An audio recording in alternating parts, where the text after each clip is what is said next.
ज्ञान बढ़ता कैसे है? मनन चिंतन मंथन करेंगे तो ज्ञान बढ़ेगा।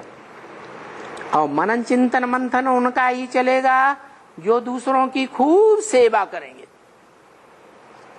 सेवा में ही बुद्धि लगी रहेगी, ईश्वरीय सेवा में, ईश्वरीय ज्ञान सुनाने में, तो उनके अंदर ज्ञान टपकता ही रहेगा। क्यों?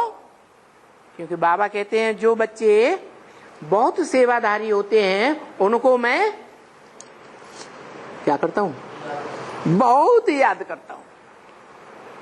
तो जो सेवाधारी बच्चे हैं, बहुत ईश्वरीय ज्ञान की सेवा करते हैं, उनको बाप याद करते हैं, तो उनकी याद तीखी हो जाएगी या हल्की रहेगी? बहुत तीखी याद हो जाती है।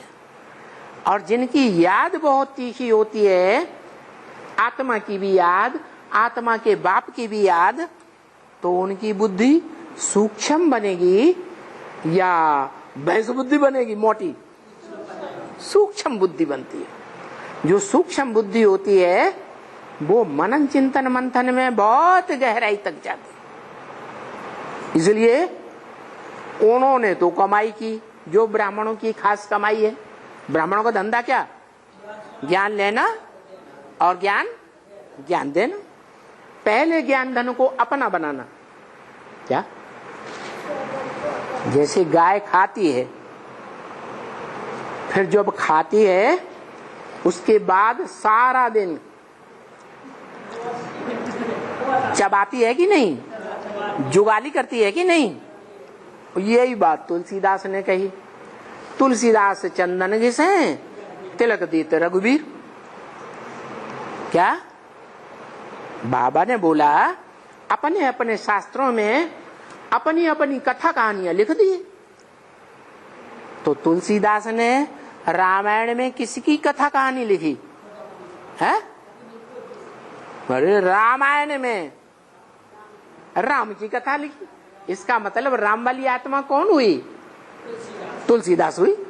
तो तुलसीदास चंदन घिसे, जितना घिसेंगे, जितना दही को मंथन करेंगे, जितना दूध को मंथन करेंगे, उतना सार, मक्खन, घी निकलेगा।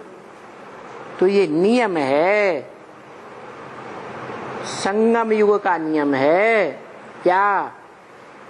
कि तुलसीदास चंदन घिसे तिलक देत रघुवीर माने भगवान। क्या? रघु माने सूर्य और सूर्यवंश का वीर। क्या?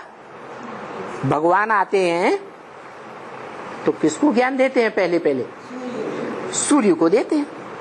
तो वो सूर्य ही संसार में साकार भगवान साबित हो जाता है।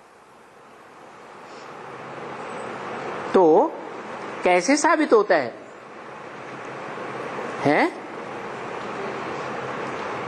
कि आत्माओं का बाप निराकार शिव, जो जन्म मरण के चक्र से न्यारा होने के कारण त्रिकालदर्शी है, ज्ञान का अखूट भंडार है, वो आकर के जो ज्ञान देते हैं, उस ज्ञान को जो आत्मा खूब मनन चिंतन मंथन करती है, तो उसका ज्ञान धन अपना बन जाता है। जो मनन चिंतन मंथन नहीं करते,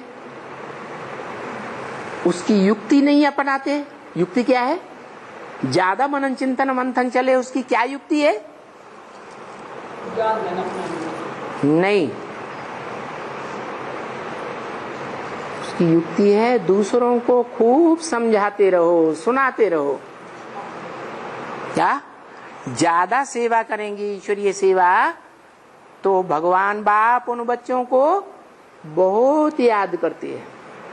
और भगवान बाप बुद्धि योग से जिनको याद करेंगे तो उनका बुद्धि योग तीखा हो जाएगा या हल्का रहेगा? तीखा हो जाता है।